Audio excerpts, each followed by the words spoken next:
Hi friends, அஸ்ஸலாமு அலைக்கும். Welcome back to my channel. இன்றைக்கி வந்து ட்ரெடிஷ்னலான குழிப்பணியாரத்தில் முட்டை கிரேவி ஈஸியாக வந்து ரெடி பண்ணுறதை எப்படி பார்க்கலாம். இது சாதம், சப்பாத்தி, தோசை எல்லாத்துக்கும் ரொம்பவே அருமையாக இருக்கும். இந்த ரெசிபி எப்படி செய்யறதுன்னு பார்க்கலாம் வாங்க. அதுக்கு முன்னாடி என்னோடய சேனலை சப்ஸ்கிரைப் பண்ணிக்கோங்க. இந்த ரெசிபி ரெடி பண்ணுறதுக்காக ஒரு பவுலில் 6 முட்டை வந்து நம்ம உடச்சி சேர்த்துக்கலாம்.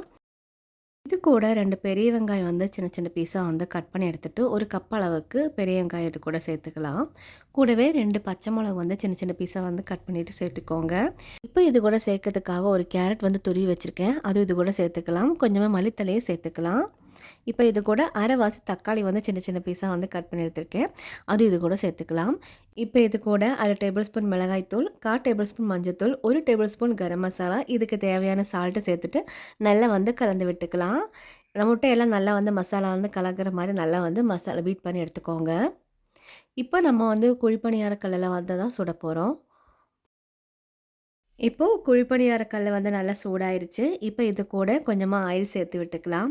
இப்போ நம்ம கொஞ்சம் கொஞ்சமாக வந்து கரண்டியில் வந்து கொஞ்சம் கொஞ்சமாக சேர்த்துக்கலாம். இப்போ இந்த மாதிரி அளவில் ரொம்ப ஃபுல்லாகவும் சேர்க்காம ஒரு பாதி அளவில் வந்து நம்ம முட்டை சேர்த்துக்கலாம். ஒரு மீடியம் ஃப்ளேமில் வச்சுட்டு நம்ம வந்து கொஞ்சம் கொஞ்சமாக எடுத்துகிட்டு வறுத்தெடுத்துக்கலாம். இப்போது முட்டை வேகத்துக்காக நம்ம மூடி வச்சிடலாம். இப்போ வந்து பாருங்கள் 2 நிமிஷம் ஆயிடுச்சு. முட்டை வந்து அடியில் வந்து நல்லா வந்து குக் ஆயிருச்சு. இப்போ நம்ம அப்படியே வந்து திருப்பி திருப்பி விட்டுடலாம். நல்லா வந்து உப்பெல்லாம் வந்திருக்கு. இப்போது 2 பக்கம் நல்லா வந்து குக் ஆனதுக்கப்புறமா ஒரு பிளேட்டில் எடுத்துடலாம். அதே மாதிரி மீதி இருக்கிறதும் நம்ம வந்து வறுத்தெடுத்துடலாம். கொஞ்சம் கொஞ்சமாக சேர்த்துட்டு இந்த மாதிரி நல்லா வந்து வறுத்தெடுத்துக்கலாம். இப்போ நம்ம எல்லாமே வந்து வறுத்தெடுத்துட்டோம். இப்போ வந்து ஒரு கடாயில் 2 டேபிள் ஸ்பூன் போல் ஆயில் சேர்த்துக்கலாம். இப்போ இது கூட 1 டேபிள் ஸ்பூன் போல் ஜீரகம் சேர்த்துட்டு நல்லா வந்து பொரிய விட்டலாம். கூடவே ஒரு 2 பெரிய வெங்காயம் வந்து நீல வாக்கில் கட் பண்ணி வச்சுருக்கேன், அது இது கூட சேர்த்துட்டு நல்லா வந்து வதக்கி விட்டுக்கலாம். கூடவே 2 பச்சை மிளகு வந்து நீல வாக்கில் கட் பண்ணி வச்சுருக்கேன், கொஞ்சமாக கருவேப்பிலை சேர்த்துட்டு நல்லா வந்து வதக்கி விட்டுக்கலாம். வெங்காயம் நல்ல ஒரு அளவுக்கு நல்லா வதங்கினதுக்கப்புறமா இது கூட 1 டேபிள் ஸ்பூன் போல் இஞ்சி பூண்டு பேஸ்ட்டு சேர்த்துட்டு அதுவும் நல்லா வந்து வதக்கி விட்டுக்கலாம்.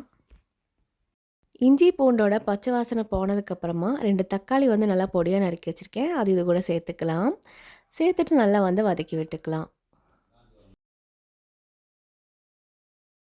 தக்காளி நல்லா வதங்கிறதுக்காக ஒரு 10 நிமிஷம் போல் மூடி போட்டு மூடி வச்சிடலாம். ஃப்ளேம் வந்து மீடியம் ஃப்ளேமில் வச்சுக்கோங்க, அப்போ தக்காளி வந்து நல்லா வந்து குக் ஆகும். இப்போ பாருங்கள் தக்காளி வந்து நல்லா வந்து குக் ஆயிருச்சு. தக்காளியெல்லாம் நல்லா சாஃப்டாக வர ஆரம்பிச்சிச்சு. இப்போ இந்த ஸ்டேஜில் நம்ம வந்து மசாலா சேர்த்துக்கலாம். இப்போ இது கூட 1 டேபிள் ஸ்பூன் மிளகாய்த்தூள், 1 டேபிள் ஸ்பூன் மல்லித்தூள், 3/4 table spoon garam masala, 1/2 table spoon ஜீரகத்தூள், இதுக்கு தேவையான சால்ட்டு சேர்த்துட்டு மசாலாவோட பச்சை வாசனை போகிற வரைக்கும் நல்லா வந்து வதக்கி விட்டுக்கோங்க. மசாலாவோட பச்சை வாசனை போனதுக்கப்புறமா இது கூட 2 கப் அளவுக்கு தண்ணி சேர்த்துக்கலாம். சேர்த்துட்டு நல்லா வந்து கலந்து விட்டுக்கலாம். இப்போ இந்த மசாலாவோட பச்சை வாசனைலாம் போகிற வரைக்கும் ஒரு 5 நிமிஷம் போல் நம்ம வந்து மூடி வச்சிடலாம். இப்போ பாருங்கள் மசாலா வந்து நல்லா வந்து வெந்து வந்துருச்சு. இப்போ நல்லா வந்து கலந்து விட்டதுக்கப்புறமா கொஞ்சமாக மல்லித்தலை வந்து தூவி விட்டுக்கலாம். இப்போ நம்ம ஏற்கனவே குழிப்பணியார கல்லில் வந்து வறுத்து வச்சுருக்கிற முட்டையெல்லாம் இது கூட சேர்த்துக்கலாம்.